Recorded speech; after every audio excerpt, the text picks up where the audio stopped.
नमस्कार, स्वागत है आपका नेशनल खबर पर। क्वाड कंट्रीज यानी वो चौकड़ी जो अभी से तकरीबन 1.25 साल पहले बनी थी, वो अब पहली समिट होल्ड करने जा रही है इस महीने।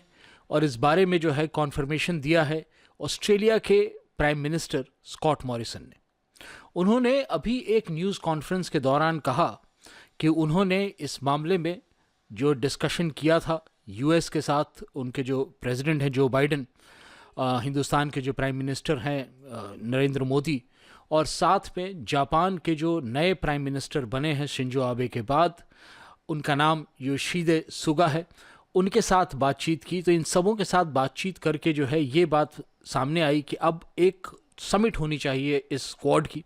हिंदुस्तान के फॉरेन मिनिस्टर जो है सुब्रमण्यम जयशंकर, उन्होंने भी जापान के जो फॉरेन मिनिस्टर हैं तोशिमित्सु मोतेगी, ऑस्ट्रेलिया के जो फॉरेन मिनिस्टर हैं उनका नाम है मैरी स्पेन, और यूएस में चूंकि फॉरेन मिनिस्टर नहीं होता है, वहाँ पर सेक्रेटरी ऑफ स्टेट होते हैं। पहले माइक पेम्पियो थे और अब उनकी जगह पर आ गए हैं एंथनी बिल्किन। इन सबों के साथ मिल करके जो है उन लोगों ने एक बातचीत करने का जो है सिलसिला बनाया है।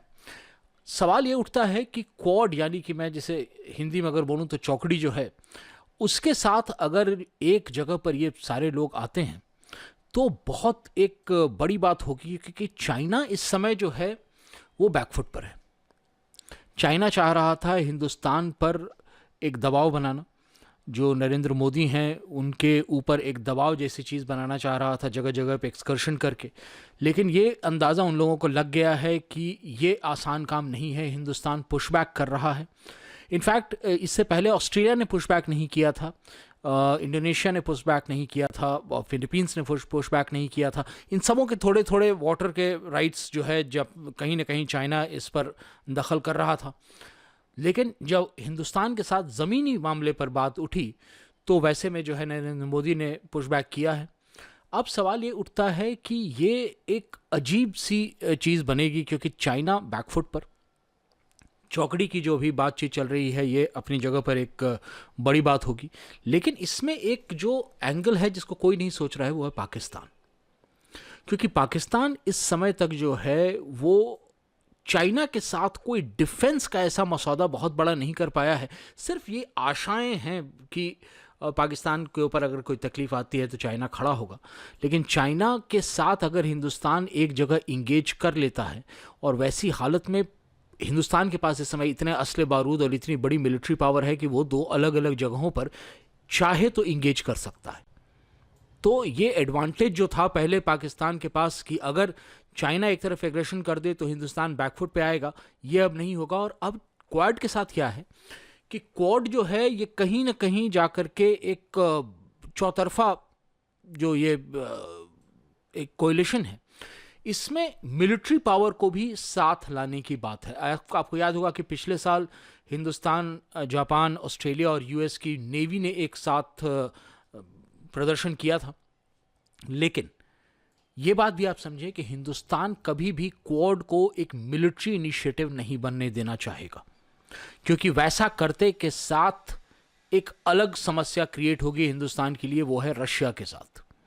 क्योंकि हिंदुस्तान को अधिकतर असले जो मिल रहे हैं वो रशिया से मिलते हैं, पहली चीज़। इसका एक कारण है कि हमारी जो पुराने जितने भी आर्टिलरीज हुई या जितने भी हमारे प्लेन्स हैं, उनका जो कॉम्पैटिबल यानी कि जो खांचे में बैठने लायक जो असला है, जो बारूद और गोलियां और ये तमाम चीज़ें होती हैं, रॉकेट्स वगैरह, ये तमाम चीज़ें रशिया से आती हैं। अमेरिका में बनने वाली जो असले हैं वो कंपैटिबल नहीं है हमारे जो शस्त्र हैं उनके साथ। तो अगर, और इस समय तक रशिया ने एक बात क्लीन करके चली है कि वो चाइना के विरुद्ध नहीं खड़ा होने वाला है। चाइना और रशिया के पास आपस में बहुत सारे ऐसे चीज़ें हैं जिसके चलते रशिया इस समय तो चाइना से कट नहीं सकता, क्योंकि रशिया को काउंटर चाहिए यूएस का, हिंदुस्तान को काउंटर चाहिए चाइना और पाकिस्तान का। वो काउंटर रशिया नहीं बन सकता है, तो रशिया जानता है कि हिंदुस्तान की मजबूरी है यूएस से कम क्लोज जाना। इस बारे में पुतिन को कोई प्रॉब्लम भी नहीं है। पुतिन और मोदी की अंडरस्टैंडिंग है कि एक सर्टेन लेवल तक जो है यूएस और इंडिया कोऑपरेशन बढ़ाना ज़रूरी है, क्योंकि उसके बगैर चाइना को काउंटर नहीं किया जा सकता। लेकिन at the same time Russia ये भी जानता है कि अगर मिलिट्री कोऑपरेशन स्टार्ट होता है यूएस और इंडिया के बीच में, तो वैसी परिस्थिति में रशिया और हिंदुस्तान के रिलेशंस पे फर्क पड़ेगा। क्या इंडिया अफोर्ड कर सकता है इस बात को? नॉट श्योर, क्योंकि अभी कुछ दिनों पहले रशिया ने एक जॉइंट मिलिट्री एक्सरसाइज की भी थी पाकिस्तान के साथ, और ऐसे में ये मानना कि पाकिस्तान, चाइना और रशिया इन तीनों का एक अंडरस्टैंडिंग बन सकती है, क्वाइट पॉसिबल। बाइडेन के साथ प्रॉब्लम क्या है कि वो ये जानते हैं कि चाइना क्या करवा रहा है। इस समय जो एक डैनियल पर्ल का मर्डरर छोड़ा गया है पाकिस्तान में, उसके पीछे भी चाइना का हाथ होगा। इसलिए होगा क्योंकि चाइना यूएस और पाकिस्तान के रिलेशनशिप को नॉर्मलाइज नहीं होने देना चाहेगा। वो नॉर्मलाइज होते के साथ चाइना का जो अपर हैंड है यूएस के साथ, अगर पाकिस्तान क्लोज होता है तो यूएस बोलेगा कि आप चाइना से दूरी बनाएं। वो पाकिस्तान आज अफोर्ड नहीं कर सकता है, क्योंकि चाइना के साथ बहुत लंबा चौड़ा कर्ज है उसका। इसीलिए चाइना ने जो ये डैनियल पर्ल के, मेरे ख्याल से जो हत्यारों को छोड़ा गया है, उसमें कहीं ना कहीं चाइना ने एक खेल खेला है कि ये एक बहाना बन जाएगा यूएस और पाकिस्तान के बीच में दूरी लाने का। अब अगर काउंटर करना है यूएस को, पाकिस्तान और चाइना को, और यूएस के लिए ये भी याद रखिएगा कि अफगानिस्तान बड़ा ज़रूरी है। अफगानिस्तान में यूएस विड्रॉ कर रहा है। अगर पाकिस्तान डिस्टेबलाइज रहता है या पाकिस्तान एंटेगनाइज रहता है, पाकिस्तान खिलाफ है अगर यूएस के, तो वैसी हालत में भी तकलीफ होगी। यूएस एग्जिट करेगा, लेकिन वो एक बहुत ही वीक अफगानिस्तान पाकिस्तान के लिए छोड़ के जाएगा। हिंदुस्तान वहाँ मिलिट्री इंगेज करने के लिए तैयार नहीं है। सिविल कंस्ट्रक्शन के काम हम कर रहे हैं, मिलिट्री इंगेजमेंट हमारी ज़ीरो है।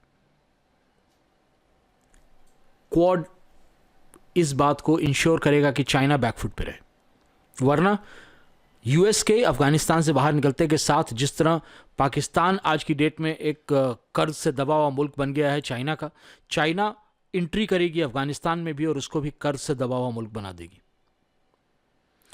ये तमाम चीज़ें जो हैं क्वाड के लिए इस समय सोचने वाली बात है।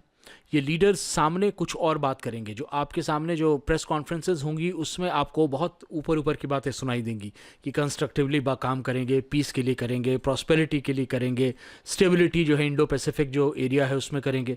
लेकिन हकीकत अंदर की ये है कि ये एक काउंटर है।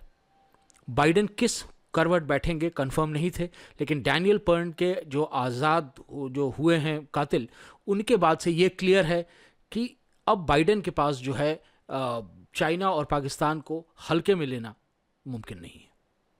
मैं इस बारे में और बातचीत करूंगा आपके साथ आकर के, जुड़े रहें हमारे साथ। और हाँ, चैनल सब्सक्राइब करना कतई मत भूलिएगा।